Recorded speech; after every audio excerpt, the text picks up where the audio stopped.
This is going to sound really strange, if not silly, but my girlfriend Lisa and I had the most terrifying experience with a doll that had a mind of its own.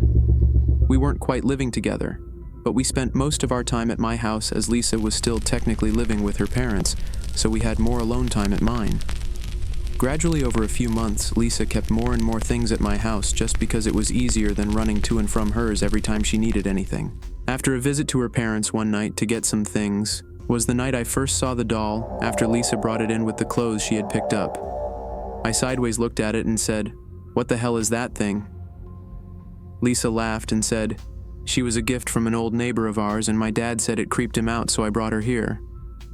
So after laughing and thanking her for bringing it here to creep me out instead, Lisa took her clothes and the doll upstairs and then came back to sit and watch television with me. When we went to bed that night, I noticed the doll on the drawers, and that was the first close look I got of it. It was very old looking, and Lisa's dad was right, it was very creepy, and I really didn't want it looking at me while we slept. But there was no way I was going to make myself sound like a total wuss.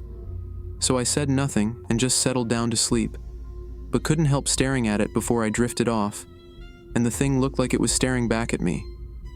I rolled over so I couldn't see it, and went to sleep. The next morning we woke up a little later as it was Saturday, and as I was focusing, my eyes went to where the doll was sitting, and I was startled by it, as I had forgotten all about it being there, and I had been waking up for years looking at those drawers minus the creepy doll. And I chuckled a little at myself, but then I noticed that its hands were different to the night before. Lisa had crossed the doll's hands in front of it supposedly to steady it, only I'm sure it had its right hand over its left, but now it had its left hand on top, and I actually felt anxious as I stared. Then I scolded myself in my head for being so stupid. Lisa could have moved them during the night. Maybe she had gotten up to go to the bathroom and the doll had fallen over. Yes, that had to be it. We had a normal Saturday for us. We went shopping and later made dinner, and honestly never thought of the doll until bedtime. And as soon as I walked into the bedroom, there it was, and I really didn't want to look at it. So I asked Lisa if we could keep it in the cupboard, but she said, "Yes, I'll do it tomorrow," as she was already under the covers. I once again found myself looking at the doll as I was settling down to sleep and hating everything I was seeing, and as I stared at it, I imagined I could see it moving very slightly, and told myself, anything does, if you stare at it enough. But this doll was really getting under my skin. I once again turned over so I couldn't see it, but felt uneasy at the thought of it behind me. I went to sleep with the thought of it being the last night that I would have to put up with it. Lisa was already asleep, so I drifted off too. The next thing I knew, we were woken up by a thud and we were facing each other. I said, "What was that?" Lisa said, "I don't know." I looked at the clock and it was 3 a.m., so I sat up and swung my legs out of bed and immediately felt something against my foot on the floor. I quickly turned on the bedside lamp, and there was the doll, lying on the floor right next to me. I swore, "Fuck!" and Lisa jumped up to see what I was staring at, and we both looked from the doll to the drawers. The distance had to be at least 5 feet. That didn't seem possible, that something of that shape and weight could have moved that distance from just falling off the drawers.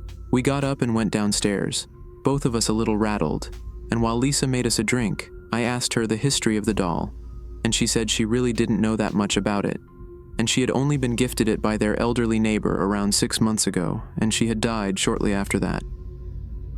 Lisa also said that she had spent very little time at her house since, so hadn't seen much of the doll other than when she went to collect things from her room.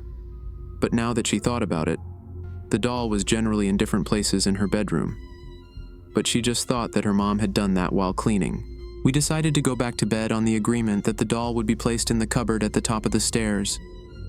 I could see Lisa was scared, and although I was too, I decided it would be best for me to move the doll, and so I bent down to pick it up from beside my bed, and as I did so, I heard a hiss. Not a loud noise, but it scared me so much I dropped the doll immediately. Lisa hadn't heard it, but she looked terrified when I told her what I'd heard. The next thing I did seemed a little childish, but I shoved the doll with my foot across the room, through the bedroom door, and into the cupboard. I just didn't have it in me to pick it up again at that moment. If it hadn't been a gift from a lady that was no longer with us, I honestly think I would have kicked it down the stairs and out of the front door. Over the following nights, we were woken up on numerous occasions by thuds and scrapes, noises I had never heard before in my 2 years of living there. And Lisa spoke to her mom, who promised she had never moved that doll when it was in her room. We were now convinced this spooky-looking doll was either possessed or just alive in some way that we can't comprehend. But whatever the reason for its activity, that thing still lives in our cupboard, and we still don't have any idea of how to deal with it.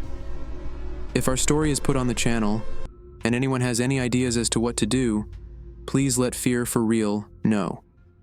Thank you.